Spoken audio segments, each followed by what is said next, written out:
Assalamualaikum warahmatullahi wabarakatuh. Hari ini sesi ketiga Matematika Soshum. Kita akan belajar tentang Matematika Soshum yang kira-kira keluar ya. Mudah-mudahan bermanfaat. Oke, kita bahas contoh soal. Pertumbuhan ekonomi lambat terjadi jika anjloknya konsumsi rumah. Terus anjloknya konsumsi rumah tangga terjadi jika harga pangan naik. Saat ini konsumsi rumah tangga anjlok. Nah, ini kita anggap dia adalah misalnya P. Dan yang ini kita anggap sampai sini kita anggap adalah Q. Berarti ini anjloknya ini juga adalah Q. Ya. Sama. Berarti yang harga panen pangan naik berarti itu adalah R. Nah, ini berarti di sini kan bukan P. Karena jika di belakang berarti Q dulu. Q, maka P, ya kan? Nah, kalau ini berarti R, maka Q. Gitu. Nah, di aturan silogisme ada pengaturan bahwa kalau ada soal kayak gini, ini kita boleh coret yang samanya. Ini ya, tuh, sama. Berarti kesimpulannya itu adalah R, maka P. Ya. Jika harga pangan naik, maka pertumbuhan ekonomi lambat. Padahal di sini tanya adalah konsumsi rumah tangga anjlok. Berarti konsumsi rumah tangga anjlok kan itu Q ya. Nah, berarti ini kalau kita mau tulis lagi di sini Q, itu nggak ada hubungannya. Ya, nggak bisa. Nah, sehingga kita tidak bisa menggunakan silogisme. Yang bisa kita gunakan adalah kita lihat lagi penjelasan di bawahnya. Nah, tadi ya, silogisme tadi ini kalau ada bentuk kayak gini sama, ini bisa dicoret ya kan. Jadi sisanya adalah ini. Tapi kan tadi nggak ada pilihan jawabannya, maka kita harus gunakan asumsi lain.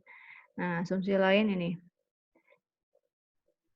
Yang tadi Q maka P, terus langsung kita pakai yang soalnya ini. Anjloknya konsumsi rumah tangga. Kalau gitu yang ini nggak dipakai dong ya. Ceritanya kita nggak pakai ini. Walaupun di situ informasinya ada, ini kita nggak kita pakai. Jadi kita pakainya ini. Ya, seumpama. Kita bikin pilihan dulu. Jadi kita anggap ini ada, ini sama ini. Nah, kalau kayak gini, maka ini boleh kita anggap dicoret, maka jawabannya ini. Pertumbuhan ekonomi lambat terjadi. Nah, kita lihat pilihannya. Ada nggak? Nah, ada tuh ya, yang A. Gitu. Terus, kalau misalnya saya milih yang tadi yang yang dicoret, yang ini. Kalau saya mau pakai itu gimana? Kira-kira ngaruh nggak? Nah, kita coba lihat nih. Yang kedua kan ini ya, yang R, maka Q. Nah, kalau kayak gini misalnya saya mau nyoret ini. Ya kan, sama nih bisa ketemu. Jawabannya ini, kira-kira boleh apa enggak? Nah, ini tidak berlaku. Ya, nggak boleh. Jadi, bolehnya sama itu di sebelah sini. Di sebelah sini sama itu boleh. Tapi kalau dia sama dengan yang belakang, penalaran langsungnya tidak berlaku. Tidak bisa ya. Jadi ini cuma bisa berlakunya searah. Nggak bisa bolak-balik. Hanya untuk yang sebelah sini, yang Q-nya aja. Nah, kenapa? Karena kalau kita lihat ini namanya, kalau kamu lihat simbol kayak gini, ini namanya adalah implikasi. Kalau pernah dengar atau belum pernah dengar namanya implikasi. Biasanya nih kalau pelajaran SMA tahun 2006, waktu saya 2006 itu ada namanya adalah logika matematika. Tapi kalau di kuliahan juga ada matematika dasar gitu. Tergantung ini ya sih. Biasanya kalau ilmu kalau IPA biasanya masih ketemu atau yang teknik. Tapi kalau yang lain, mungkin kalau hukum ketemu juga karena logika matematika itu dipakai juga sama anak hukum. Bagian anak hukum harus bisa, ini logika matematika. Nah, sekarang ini namanya implikasi ya, kalau kalian mau cari implikasi itu apa, yang simbolnya kayak gini. Jadi, implikasi ini jika P terjadi, maka Q terjadi, pasti terjadi. Jadi kalau misalnya ini oke, benar, ini juga harus oke, harus benar-benar terjadi gitu. Tapi kalau misalnya ini terjadi nih, ya kan, ini jadi kita ngeliatnya langsung ke Q nih misalnya. Misalnya ini terjadi nih. Nah, kita kan nggak ngomongin depannya kan, jadi ini mau terjadi mau nggak masalah gitu. Kalau ternyata kita sudah tahu Q itu terjadi. Jadi P-nya itu benar atau enggak, itu nggak masalah. Tapi kalau misalnya P-nya sudah benar, maka Q-nya juga harus benar. Gitu. Tapi kalau misalnya kita dapatnya dari Q-nya, jadi misalnya ini kan arahnya ke sini ya, panahnya ke ini. Tapi kalau panah ke sini, itu nggak sama gitu ya. Jadi cuma satu arah, namanya implikasi. Kalau yang dua arah baru biimplikasi. Kalau ini untuk yang searah. Nah, jadi eh, ini tidak berlaku sebaliknya. Jadi kalau P terjadi, maka Q pasti terjadi. Tapi kalau Q-nya terjadi, P-nya belum tentu ya. Bisa boleh terjadi, boleh tidak terjadi. Kenapa bisa begitu? Tadi kan Q itu posisinya hasil terakhir ya. Sedangkan P-nya itu adalah penggerak yang membuat kegiatan itu berlangsung. Nah, Q itu hasilnya. Kalau hasilnya sudah ada, jadi dia mau gerak nggak gerak itu nggak masalah. Kalau sudah hasil dari belakang. Nah, contoh nih, misalnya jika kamu belajar giat, berarti kan ini P ya. Maka itu kan penanda panahnya nih ya. Ada jika maka, kalau di kalimat jika maka itu adalah implikasi. Jadi kalau ada kata-kata jika maka, berarti ini udah jelas implikasi pakai yang panah ini. Jika kamu belajar giat, maka kamu akan dapat peringkat. Berarti misalnya kamu dapat peringkat itu adalah Q-nya. Nah, ini kan P maka Q. Jika P maka Q, maka dari pernyataan ini punya makna apa aja? Yang pertama, kalau misalnya dia giat belajar, otomatis pasti dapat peringkat. Itu udah jelas. Ya, dari maksud pernyataan tersebut. Kamu giat belajar, tapi kamu tidak dapat peringkat, maka pernyataan tersebut salah. Jadi ini nggak boleh. Kalau dia udah giat belajar, maka dia pasti dapat peringkat. Kalau nggak dapat peringkat, berarti salah. Pernyataan ini salah. Berarti ini nggak bisa pernyataannya gagal gitu ya. Kamu dapat peringkat, maka kalau kamu udah jelas langsung dapat peringkat, langsung kita lihat hasil, nggak lihat dari P-nya, maka P ini nggak berlaku. Jadi nggak ngaruh mau terjadi atau tidak terjadi. Kalau langsung dilihat dari belakangnya. Itu ya, jadi ada 3 maksud dari sini. Tapi kalau misalnya kita langsung ambil dari belakang, P-nya itu mau terjadi tidak terjadi tidak berpengaruh. Tapi kalau kita jalan dari depan, otomatis ini harus terjadi. Kalau enggak, berarti pernyataan tersebut salah.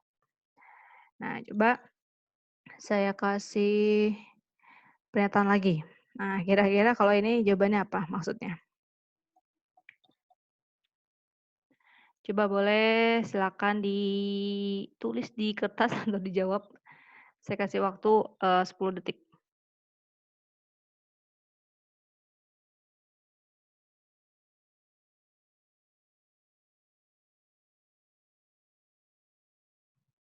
Oke, jawabannya apa kira-kira? Jika Ibu Isda cantik, maka Ibu Isda pasti punya pasangan. Maksud dari pernyataan tersebut gitu, kalau misalnya dia pernyataannya benar, maka kalau misalnya cantik, maka otomatis pasti punya pasangan. Tapi kalau misalnya dia cantik tapi nggak punya pasangan, berarti pernyataan ini salah. Tapi kalau misalnya dia punya pasangan, mau cantik gak cantik, itu nggak masalah gitu. Jadi pernyataan ini punya mengandung 3 makna. Sebenarnya ada 4 ya, tapi yang nomor 3 ini udah mewakili 2 makna gitu. Oke, berikutnya. Nah, jadi kenapa sih premis ini tidak berlaku? Tadi kan dibilang ya, kesimpulannya kalau misalnya di belakang kayak gini, nggak boleh, karena langsung ngomongin hasil ya. Kesimpulan ini tidak benar, tidak berlaku, nggak boleh.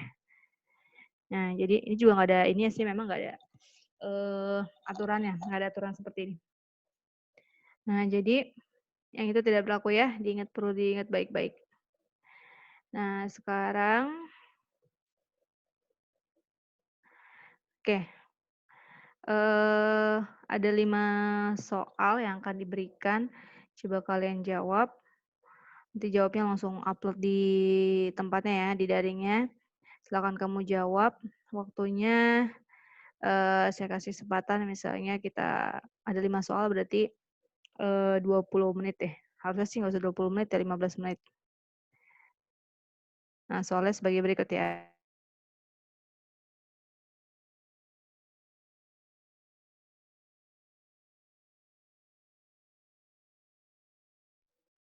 Saya kasih waktu untuk ditulis jawabannya,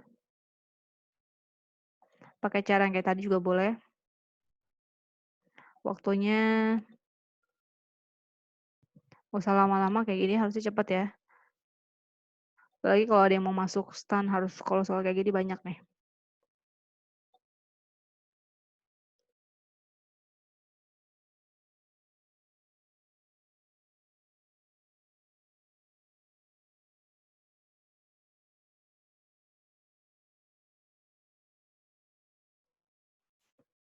Oke, soal berikutnya.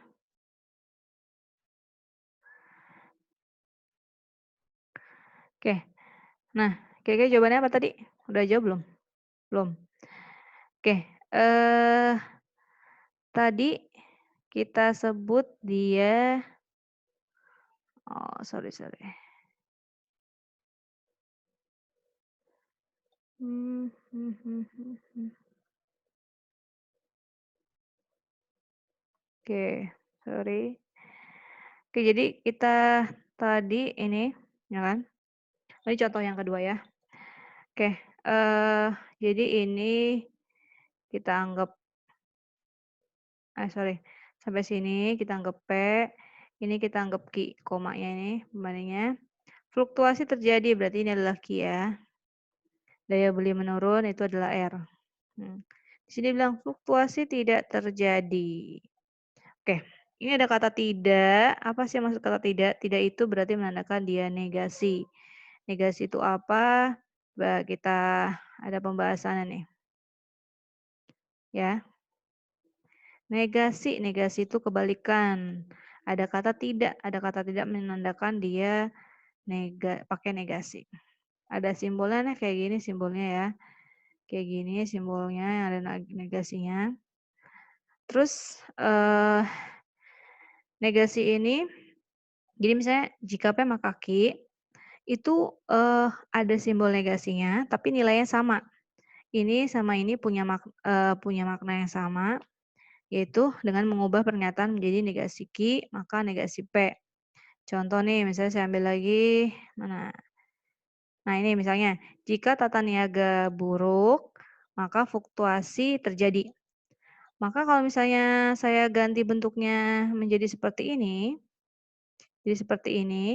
berarti kalimatnya berubah menjadi jika fluktuasi tidak terjadi, ini ya, jika fluktuasi tidak terjadi maka tata niaga tidak buruk, gitu. Jika fluktuasi tidak terjadi, maka tata niaga tidak buruk, gitu kalimatnya. Kalau ini ada negasinya tapi mempunyai makna yang sama. Tadinya kan jika fluktuasi terjadi, maka daya beli menurun. Itu punya makna yang sama dengan jika daya beli tidak menurun, maka fluktuasi tidak terjadi. Itu maksudnya dari ini, punya nilai yang sama.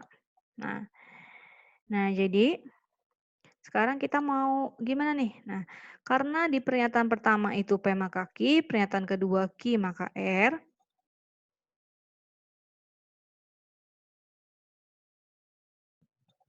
Sedangkan premis kedua yang akan digunakan nanti adalah negasi Q. Kira-kira kita akan maunya menggunakan pernyataan pertama atau yang ini, kedua. Tinggal kamu pilih yang mana kira-kira yang cocok. Oh, saya mau pakai ini atau ini, terserah. Yang penting tadi, ya aturannya pakai yang tepat. Oke, sekarang kita lihat. Kan tadi saya bilang masing-masing kita bikin ada negasi. Nah, namanya kontraposisi ya. Proses dari sini menjadi ini namanya kontraposisi. Kalau kamu nanti cari di internet, proses menukar seperti ini namanya kontraposisi. Kontraposisi namanya, ya. Kalau kamu mau tahu kontraposisi apa, nah ya perubahan dari ini menjadi seperti ini, namanya kontraposisi. Tapi, nilainya nggak berubah, tetap sama, punya makna yang sama. Itu cuma perubahan kalimat tadi, tapi maknanya masih sama. Oke, sekarang kira-kira mana yang mau dipakai, ini atau ini? Yang pertama atau yang kedua? Nah, di sini saya menjawabnya saya pakai yang mana kira-kira? Ya, saya pakai yang atas. Pakai yang ini, ya kan? Saya pakai yang ini. Kenapa kalau saya pakai yang ini, berarti kan posisinya di belakang kan key-nya. Key kan nggak boleh di belakang kalau mau disandingkan sama ini, harus yang di depan. Nah, key yang di depan itu berarti yang ini. Berarti akan saya sandingkan dengan ini. Berarti negasi key, maka negasi P ketemu sama negasi Q, ya kan? Hasilnya apa? Hasilnya adalah negasi P. Kan ininya hilang ya. Negasi P apa? Oh, tata niaga tidak buruk. Berarti jawabannya tata niaga tidak buruk. Ya. Oke. Setelah ini, sepertinya kita akan latihan. Oke, latihannya berarti ada 5 soal. Silakan disiapkan kertasnya. Setiap soal akan saya kasih kesempatan 10 detik deh. Nah, soal nomor 1. Silakan dijawab.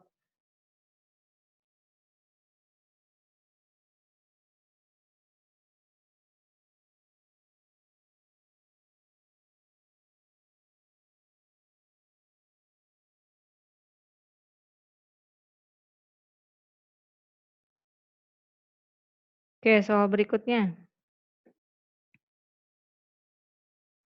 Coba dijawab dengan cepat juga ya untuk menyeimbangkan kemampuan. Biar tahu kemampuannya sejauh mana.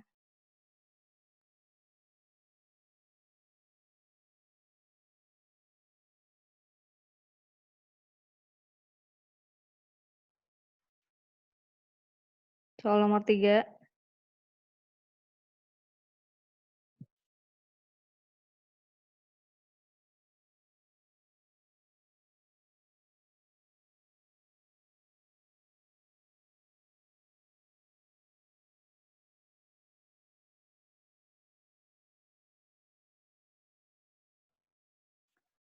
Oke, soal nomor 4.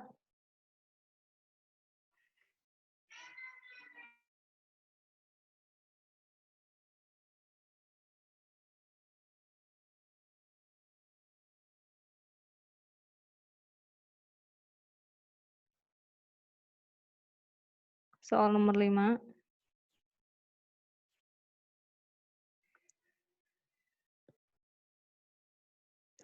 Oke, setelah ini silakan difoto jawabannya atau langsung jawab di komen di itu juga boleh. Langsung pilihan gandanya nggak apa-apa, atau kalau kamu mau mengutarakan jawaban kamu juga silakan. Kalau kamu mau utarakan, jadi saya tahu salahnya di mana. Nanti di pertemuan sesi berikutnya, sesi keempat akan saya uraikan jawabannya. Ya, coba silakan dikerjakan. Setelah ini, setelah kamu upload jawaban kamu di latihan 1 dari 3, habis ini kamu buka materi yang kedua ya. Sama, berwaktu juga. Kalau ini kan sampai jam 9, berwaktu juga. Jadi siapkan otaknya, alat tulisnya. Oke, habis ini jangan lupa dibuka materi yang kedua. Oke, silakan dikirimkan jawabannya di Classroom.